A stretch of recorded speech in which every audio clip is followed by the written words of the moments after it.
Hello and welcome. I'm Dr. Rajeev Iyer, a board-certified anesthesiologist in Philadelphia, USA. In this video, I'm going to talk about lung volumes and capacities. Whether you're taking an exam or taking care of patients where you need to know respiratory physiology, this video is for you. The concept of lung volumes and capacities can be very confusing. So I'm going to tell you a mnemonic that I personally use, which makes it very easy for you to remember these difficult concepts. We will look into is a time volume loop. What I mean by this is, so here is volumes in ml per kg, and here is the time. So let's start with my mnemonic, which is TIRE, T-I-E-R.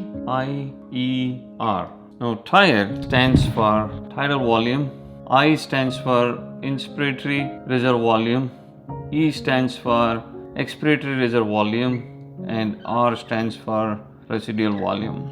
TIRE is something that has air, just like lungs, so that will make it easy for you to remember. We will start with the concept of using TIRE in order to break this diagram and remember all the lung volumes and capacities. Now on the y-axis here, I have marked numbers in volume. So this stands for 1000, 2000, 3000, 4000, 5 and 6000. Now let's start with T, which is our first one. So that's the tidal volume. Let's make this note here. Tidal volume is normal breathing. It's normally taking the air in.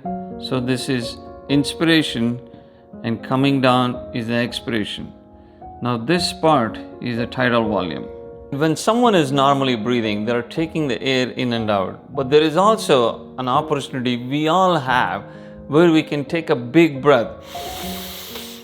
This is called a forced inspiration. Now I'm going to represent this on the graph here. As you're moving through this tidal volume, now you can also have what is called as forced inspiration. Something that goes like this and then comes down. If you continue this will still be tidal volume.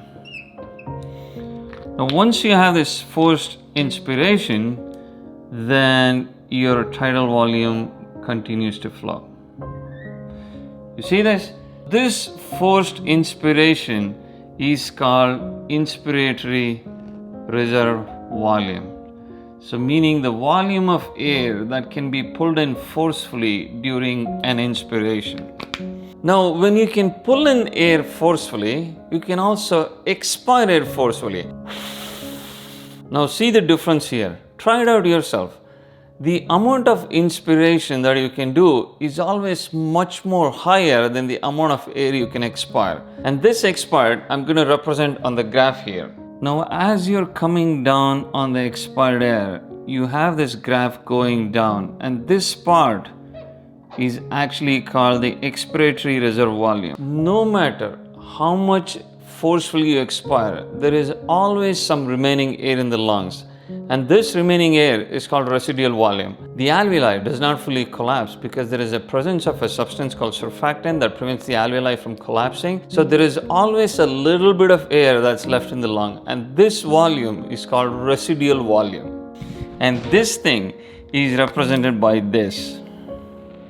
We are going to assume a normal, healthy person, an adult male, in this example to see how much volumes they have. The tidal volume is normally about 500 mLs. The inspiratory reserve volume in a normal person is about 3 liters or 3100 mLs. The expiratory reserve volume, as I said earlier, is lot less than the inspiratory reserve volume. So this is about 1200 mLs, and the residual volume is again about 1200 mLs.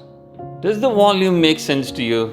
Let me know in the comments below what do you think about this. Now that we know the volumes, let's move to the capacities using the same mnemonic TIER, and I'll show you how easy this can be to remember. Alright, so the first thing is we have T and I. So T and I combined becomes the inspiratory reserve capacity, so which totals up to 3700 mLs. The expiratory part, which is the expiratory reserve volume plus the residual volume combined, becomes the expiratory reserve capacity. This is a total of about 2400 mLs. This expiratory reserve capacity is also known by another name called functional residual capacity.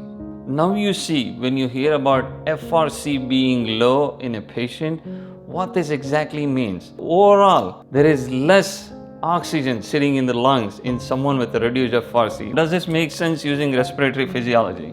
There is another important capacity known as the vital capacity.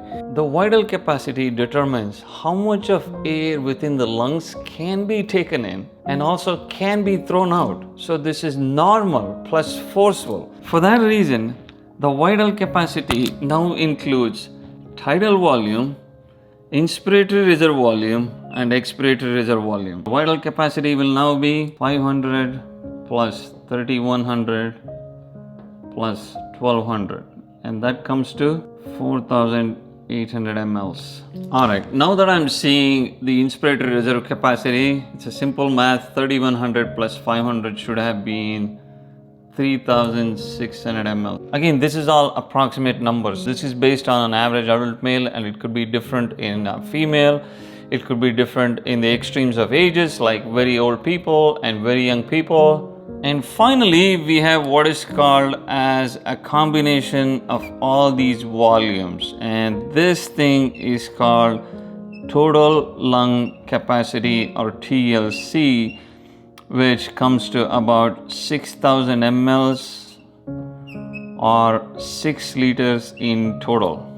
In order to summarize all this, so we started with 4 volumes, TIER, which stood for tidal volume, inspiratory reserve volume, expiratory reserve volume, and residual volume. You include the first 2 and this becomes the inspiratory reserve capacity. So I for I, and you combine these 2, it becomes the expiratory reserve capacity, E for E, and F follows E, so E or C also is known as FRC, and then you're left with only 2 capacities, and because total lung involves everything, so the first 3 will be vital capacity, and all 4 is going to be total lung capacity. Now, I hope this simple mnemonic of using TIER and deriving the volumes and capacities made sense and simple to you.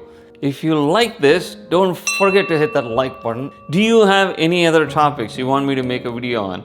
Let me know in the comments below. Take care, stay safe, I'll talk to you soon.